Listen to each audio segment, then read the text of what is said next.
आपकी श्रवण शक्ति अच्छी है किंतु चेतना नहीं है तो जीवन में कोई परिवर्तन संभव नहीं है। लेकिन यदि आप में इन दोनों का सामंजस्य है तो निसंदेह जीवन में बड़ा परिवर्तन संभव है, क्योंकि जीवन कोई व्यक्ति नहीं बदलता, जीवन परमात्मा बदलते हैं। परमात्मा हर किसी के मार्गदर्शन हेतु स्वयं प्रकट नहीं होते, किंतु कहीं ना कहीं किसी ना किसी के माध्यम से संदेश अवश्य भेजते हैं ताकि आप अपने जीवन में परिवर्तन कर सकें। जरूरत है तो बस उस संदेश को सुनने और समझने की।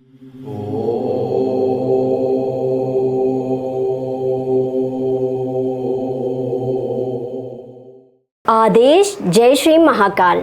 जीवन में कोई भी व्यक्ति कभी भी बदल सकता है। आज के वीडियो में हम गौतम बुद्ध और अंगुलीमाल की कहानी पर चर्चा करेंगे कि किस तरह एक हिंसक डाकू का पूर्ण व्यक्तित्व परिवर्तित हो गया। गौतम बुद्ध की वजह से अंगुलीमाल का जीवन परिवर्तित हुआ, ये तो सभी जानते हैं, लेकिन ये कैसे संभव हुआ, आज हम इस पर चर्चा करेंगे।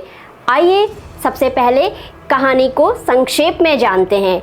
अंगुलीमाल का वास्तविक नाम कुछ और था। गूगल पर उपलब्ध एक जानकारी के अनुसार यह नाम अहिंसक बताया जाता है।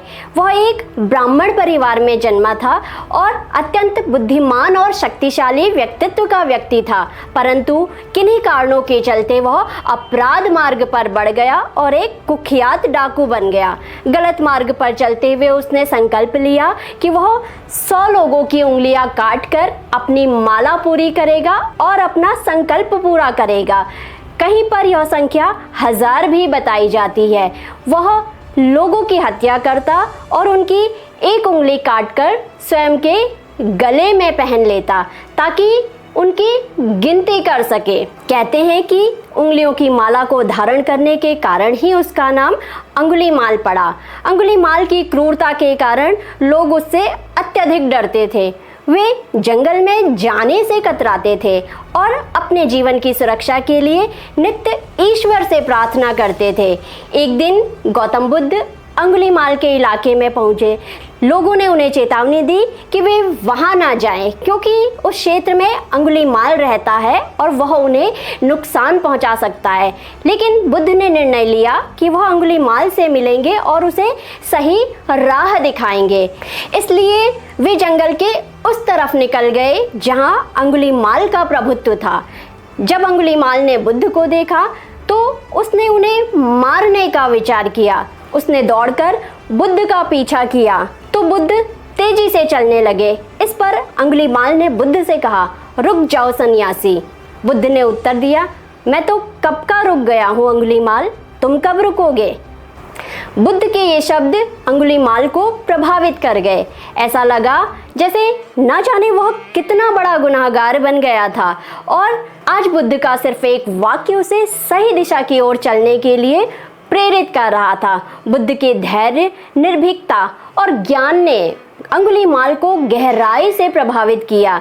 उसने बुद्ध के चरणों में गिरकर क्षमा मांगी और हिंसक मार्ग का त्याग कर दिया। अंगुलीमाल ने बुद्ध के साथ संघ में प्रवेश किया, अपने अतीत के कृत्यों का प्रायश्चित किया। वह अहिंसा, करुणा और धैर्य का पालन करके एक सही व्यक्ति का जीवन जीने लगा। बुद्ध और अंगुलीमाल की यह कहानी दर्शाती है कि चाहे कोई व्यक्ति कितना भी बुरा क्यों ना हो, सही मार्गदर्शन से वह भी सुधर सकता है। साथ ही इससे एक बात स्पष्ट होती है कि ज्ञान और विवेक व्यक्ति का सबसे बड़ा हथियार है, जिससे वह स्वयं के साथ किसी के भी जीवन में परिवर्तन ला सकता है, बशर्ते व्यक्ति में उसे समझने का सामर्थ्य हो। अंगुलीमाल भले ही क्रूर था, लेकिन उसकी चेतना कहीं ना कहीं जागृत थी। इसलिए बुद्ध के ज्ञान भरे शब्द उसके जीवन में विशाल परिवर्तन कर गए। साथ ही यह कहानी श्रवण शक्ति और चेतना के संयुक्त महत्व को दर्शाती है कि यदि आपकी श्रवण शक्ति अच्छी है किंतु चेतना नहीं है तो जीवन में कोई परिवर्तन संभव नहीं है। लेकिन यदि आप में इन दोनों का सामंजस्य है तो निसंदेह जीवन में बड़ा परिवर्तन संभव है, क्योंकि जीवन कोई व्यक्ति नहीं बदलता, जीवन परमात्मा बदलते हैं। लेकिन कोई ना कोई सही व्यक्ति इसका माध्यम बनता है। यहाँ पर अंगुलीमाल के जीवन में परिवर्तन का माध्यम बुद्ध बने। क्योंकि परमात्मा हर किसी के मार्गदर्शन हेतु स्वयं प्रकट नहीं होते, किंतु कहीं ना कहीं किसी ना किसी के माध्यम से संदेश अवश्य भेजते हैं ताकि आप अपने जीवन में परिवर्तन कर सकें। जरूरत है तो बस उस संदेश को सुनने और समझने की। जितनी जल्दी आप ऐसे संदेश को सुनते और समझ लेते हैं, उतने ही जल्दी आपका जीवन परिवर्तित हो जाता है। जीवन में सकारात्मक परिवर्तन लाने वाली ऐसी ही सच्ची और प्रेरक घटनाओं को जानने के लिए जुड़े रहिए हमारे चैनल शिवकेशी विश्वनाथ से। आदेश। जय श्री महाकाल।